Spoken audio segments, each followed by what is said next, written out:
Hi guys, അപ്പം നമ്മൾ Titanic മ്യൂസിയത്തിൻ്റെ ഉള്ളിലേക്ക് നമ്മൾ കയറാൻ വേണ്ടി പോവുകയാണ്. അപ്പം എൻട്രി ഫീ ബാക്കി കാര്യങ്ങളെല്ലാം ഞാൻ എൻ്റെ തൊട്ട് മുന്നത്തെ വീഡിയോയിൽ ഇട്ടിട്ടുണ്ട്. അപ്പോൾ കാണാത്തവർ ജസ്റ്റ് അതും കൂടി ഒന്ന് പോയി കാണാം കേട്ടോ. അപ്പം അങ്ങനെ നമ്മൾ ഇതിൻ്റെ ഉള്ളിലേക്ക് കയറാൻ പോവുകയാണ്. ഒരുപാട് നമ്മളെ അതിശയിപ്പിക്കുന്ന കാര്യങ്ങൾ ഈ മ്യൂസിയത്തിൻ്റെ ഉള്ളിലുണ്ട്. അതിൽ ഏറ്റവും കൂടുതൽ തന്നെ അതിശയിപ്പിച്ചൊരു കാര്യമാണ് ടൈറ്റാനിക് കപ്പലിനും ഈ മ്യൂസിയത്തിനും സെയിം ഹൈറ്റാന്നുള്ളത്. നമ്മളൊരു നിമിഷം ഒന്ന് ചിന്തിച്ചു പോകും, കപ്പലിനൊക്കെ ഇത്രയും വലിപ്പം ഉണ്ടോയെന്ന്.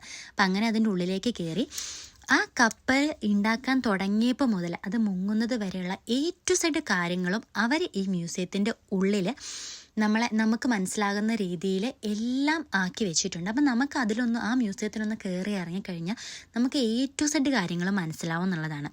അപ്പം എല്ലാവരും ഒന്ന് ബെൽഫാസ്റ്റ് പോകുന്ന എല്ലാവരും ഇതൊന്ന് പോയി കാണണം. എൻ്റെ അഭിപ്രായത്തിൽ ഒരു മസ്റ്റ് വാച്ചാണ്, എല്ലാവരും ഒന്ന് പോയി കാണണം.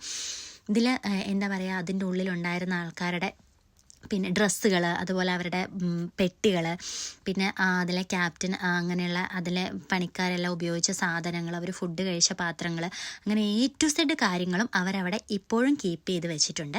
അപ്പോൾ അതിലെ കൺസ്ട്രക്ഷൻ വർക്ക് അടക്കം നമുക്ക് കറക്റ്റായിട്ട് കാണാൻ പറ്റും. ഓരോ വീഡിയോ രൂപത്തിലായിട്ട് നമുക്കെല്ലാം കാണാൻ പറ്റും.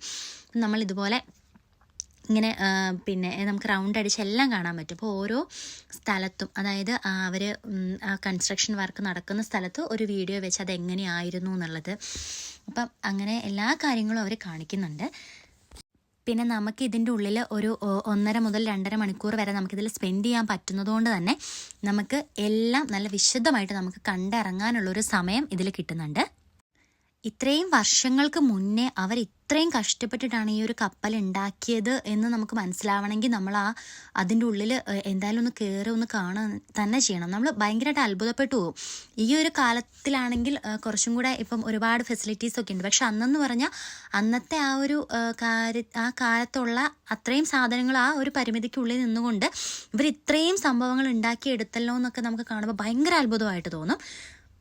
പിന്നെ ആ കപ്പലിൻ്റെ ഉള്ളിൽ എത്ര പേരുണ്ടായിരുന്നു, അതുപോലെ എത്ര പേര് രക്ഷപ്പെട്ടു, എന്തൊക്കെ കാര്യങ്ങളാണ് അന്ന് സംഭവിച്ചത്, എങ്ങനെയൊക്കെയാണ് അവർ രക്ഷിക്കാൻ നോക്കി, ഇങ്ങനെ എല്ലാ കാര്യങ്ങളും നമുക്ക് അവിടെ നിന്ന് കയറി ഇറങ്ങുന്നതിന് മുന്നേ നമുക്ക് മനസ്സിലാവും എന്നുള്ളതാണ്.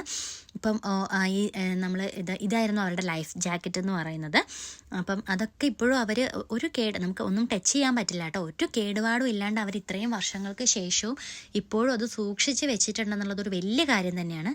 പിന്നെ നമ്മൾ കഥകളിൽ മാത്രം, അതായത് സിനിമയിലും കഥകളിലും മാത്രം കേട്ട് കണ്ടുകൊണ്ടിരുന്നൊരു സംഭവം ഒരു നേരിട്ട് എക്സ്പീരിയൻസ് ചെയ്യുമ്പോൾ ഉള്ളൊരു സന്തോഷം വേറെ തന്നെയാണ്.